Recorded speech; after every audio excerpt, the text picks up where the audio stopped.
Everyone, welcome to our YouTube channel Amit Patel physics. तो आज के लेक्चर में हम डेविएशन प्रोड्यूस्ड बाय प्रिज्म मतलब कि प्रिज्म इक्वेशन स्टडी करेंगे और उनके रिलेटेड जो मिनिमम डेविएशन का जो फार्मूला होगा उनका डेरिवेशन देखेंगे। तो सबसे पहले डायग्राम समझ लो कि सर एक प्रिज्म यहाँ पे कंसिडर करना आपको, जिसका प्रिज्म एंगल किसके बराबर है, ए के बराबर, और एक रे इंसिडेंट हो रही है यहाँ पे पी क्यू, ये पॉइंट पी और यहाँ पे कौन है, पॉइंट क्यू। यहाँ पे ये जो सरफेस नॉर्मल होगा उनके साथ एंगल बना रहा है आई के बराबर। फिर जैसे वो रेयर से डेंसर में जा रही है तो उनका रिफ्रैक्शन होगा और वो ऐसे बेंड होके जाएगी, और सरफेस नॉर्मल के साथ यहाँ पे जो एंगल बन रहा है वो कितना है, आई R1 के बराबर, कितना है, R1 के बराबर। और ऊपर जो एंगल बन रहा है मानो कि वो Δ1 है, यस और नो। फिर सेकेंड फेज पे जो इंसिडेंट हुई और यहाँ पे जो एंगल बना वो किसके बराबर है, R2 के बराबर, और फिर away from the normal refract होके ऐसे जा रही है, और यहाँ पे एंगल ऑफ इमर्जेंस है ई के बराबर, और यहाँ पे जो एंगल होगा उसको हम बोलेंगे Δ1 के बराबर, यस और नो। क्लियर। मैं आपको एक अच्छे से फिगर फिर से बना के दिखाता हूँ। तो एंगल ऑफ इंसिडेंस है फर्स्ट सरफेस पे, रिफ्रैक्शन एंगल है यहाँ पे जो सेकंड सरफेस के साथ इंसिडेंट हुआ वो एंगल ऑफ इमर्जेंस, और ये first deviation second deviation angle है। एक जो डेल्टा होगा आपका टोटल डेविएशन होगा, तो ध्यान से देखो तो ट्रायंगल एम क्यू आर के अंदर डेल्टा एक्सटीरियर एंगल बनेगा और वो किसके बराबर होगा, Δ1 + Δ2 के बराबर। तो यही सारा फंडा यूज़ करके हम यहाँ पे डेरिवेशन करने वाले, तो अच्छे से ध्यान देना, आपको समझ में आ जाएगा। ठीक है, दो खाली फंडामेंटल लूँगा, एक मैं क्वाड्रिलेटरल कंसिडर करूँगा AQNR, और दूसरा एक मैं ट्रायंगल कंसिडर करूँगा QNR, और फिर ये रिलेशन में यूज़ करने वाला हूँ कि डेल्टा यहाँ पे जो एक्सटीरियर एंगल है तो वो किसके बराबर होगा, Δ1 + Δ2 के बराबर। क्लियर है, चलो देखते हैं। क्वाड्रिलेटरल AQNR, ठीक है, तो सीधी बात है क्वाड्रिलेटरल में दो अपोजिट एंगल होंगे AQNR, तो ये वाला एंगल और ये वाला जो एंगल होगा उनका एडिशन कितना होगा, 180 डिग्री। तो एंगल A + QNR कितना होगा, 180 डिग्री। एंड सेकेंड कि सर ये ट्राइंगल QNR, उसके अंदर तीनों एंगल का एडिशन 180 डिग्री होगा, मतलब R1 + R2 + एंगल N, ठीक है, तो वो भी क्या होगा, 180 डिग्री के बराबर। तो ये दोनों इक्वेशन किसके बराबर है, 180 के बराबर। तो दोनों को मैं इक्वेट कर सकता हूँ, यस और नो। और अगर दोनों को इक्वेट करूँ, ठीक है, तो मुझे क्या मिलेगा, ये दोनों तो कैंसिल आउट होगा, तो रिलेशन क्या मिलेगा, A = R1 + R2, हमें ये वाला रिलेशन मिलेगा, A = R1 + R2, यस और नो। ठीक है, फिर जैसे मैंने आपको बोला कि टोटल डेविएशन एंगल जो डेल्टा होगा, टोटल डेविएशन एंगल जो डेल्टा होगा वो किसके बराबर होगा, Δ1 + Δ2 के बराबर। तो मैं ऐसे लिख सकता हूँ ना, डेल्टा = Δ1 + Δ2। क्लियर। फिर देखो कि ये एंगल आई, तो ये पूरा एंगल किसके बराबर होगा, आई के बराबर। लेकिन Δ1 को मैं ऐसे लिख सकता हूँ I - R1। ये अगर एंगल ई, तो ये पूरा एंगल किसके बराबर होगा, ई के बराबर। तो वहाँ पे क्या लिख सकता हूँ, Δ2 = E - R2। बस वही रिप्लेसमेंट करना है, Δ1 की जगह पे I - R1, Δ2 की जगह पे E - R2। तो I + E माइनस कॉमन करो, R1 + R2, R1 + R2 की जगह पे हम क्या लिखेंगे, A। तो डेल्टा = I + E - A, तो ये हमें क्या मिल गया, डेविएशन एंगल। ठीक है, यस और नो। और इसको हम क्या बोलते हैं, प्रिज्म इक्वेशन। यहाँ पे कुछ दिया कि आपकी एंगल ऑफ डेविएशन किस पे डिपेंड करेगी, तो आई पे डिपेंड करेगी, प्रिज्म का जो मटेरियल होगा उनका रिफ्रैक्टिव इंडेक्स होगा उन पे डिपेंड करेगी, लाइट की वेवलेंथ, और एंगल ऑफ प्रिज्म पे डिपेंड करेगा। क्लियर। चलो फिर इसके रिलेटेड एक और डेरिवेशन हमें दिखाना है जो है मिनिमम डेविएशन के लिए।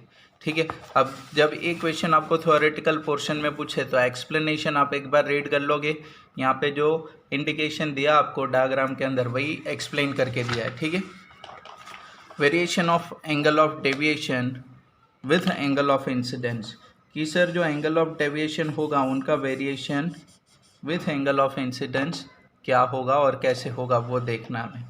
ठीक है।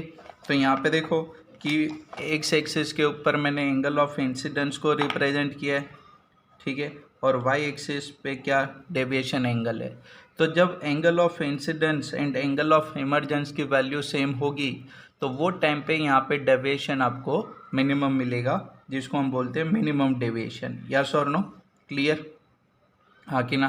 तो मिनिमम डेविएशन की कंडीशन याद रखना, और मिनिमम डेविएशन में क्या होगा कि ये जो इंसिडेंट रे होगी वो after refraction parallel to base of the prism बन जाएगी, ठीक है। सेकंड कि ये जो एंगल ऑफ इंसिडेंस होगा वो एंगल ऑफ इमर्जेंस सेम होगा। सेकंड ये R1 एंगल और ये R2 एंगल भी क्या होगा, सेम होगा एट द मिनिमम डेविएशन।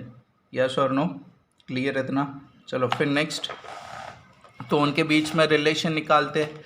तो relation between refractive index angle of minimum deviation, तो मैंने आपको सिंपल सी कंडीशन बोली, I इज इक्वल टू ई होगा, I इज इक्वल टू ई होगा, R1 is equal to R2 होगा, और डेल्टा डेविएशन मिनिमम बन जाएगा।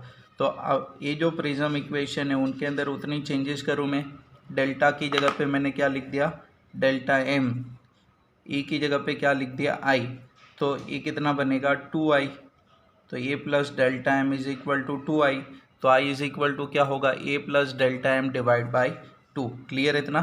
चलो फिर देखो, अभी आगे रिलेशन हमने स्टडी किया था कि ए इज इक्वल टू क्या होगा, R1 प्लस R2, तो R1 is equal to R2 is equal to R में यूज़ करूँ तो ए इज इक्वल टू 2R होगा, और R किसके बराबर होगा, a बाई 2 के बराबर। क्लियर, यस और नो। चलो फिर हमें स्नेल्स लॉ अप्लाई करना है पॉइंट क्यू पे, ठीक है। रेफ्रैक्टिव इंडेक्स का फार्मूला कर रहे हैं। अगर यहाँ पे मैं मिनिमम डेविएशन का इक्वेशन बनाता तो वो 2i माइनस ए के बराबर बनेगा। क्लियर, यहाँ पे रेफ्रैक्टिव इंडेक्स के लिए देखो मुझे सिंपल क्या करना है, पॉइंट क्यू पे स्नेल्स लॉ अप्लाई करना है, ठीक है। अब पॉइंट क्यू पे करेंगे तो मानो कि इनका रेफ्रैक्टिव इंडेक्स ईटा और इसका 1, तो 1 इंटू साइन आई क्या होगा, 1 into sine I is equal to eta, और यहाँ पे एंगल ऑफ रिफ्रैक्शन कितनी है सर, R1 के बराबर। मिनिमम डेविएशन में R1 की जगह पे हम क्या लिखेंगे, R, तो इक्वेशन क्या था, 1 sine I is equal to eta sine of R1। Clear, eta को सब्जेक्टिव करो तो sine I divide by sine R1, R1 मतलब क्या, R, कौन सी कंडीशन पे, मिनिमम डेविएशन की कंडीशन पे, ठीक है।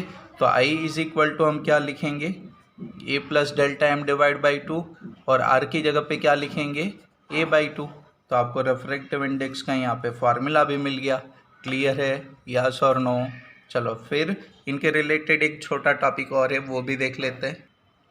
Deviation produced by prism of a small angle, ठीक है। एंगल हमें स्मॉल कंसिडर करके यहाँ पे डेविएशन करना है प्रिज्म डेविएशन एंगल के लिए, ठीक है।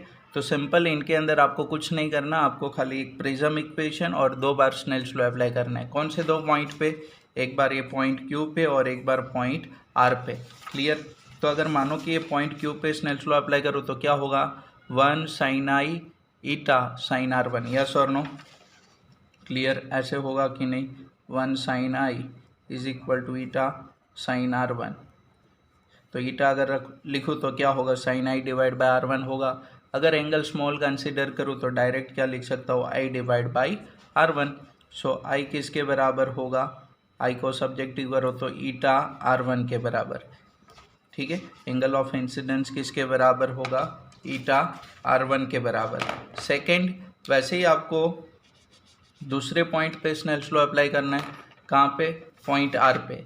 तो पॉइंट आर पे देखो क्या होगा स्नेल्स लॉ, तो ईटा साइन R2 1 इंटू साइन ई, सुनो ध्यान से, ईटा साइन R2 1 साइन ई, क्योंकि यहाँ पे फिर से मीडियम का रेफ्रैक्टिव इंडेक्स कितना है, 1 के बराबर, तो क्या होगा, तो sir eta sine R2 is equal to 1 sine E.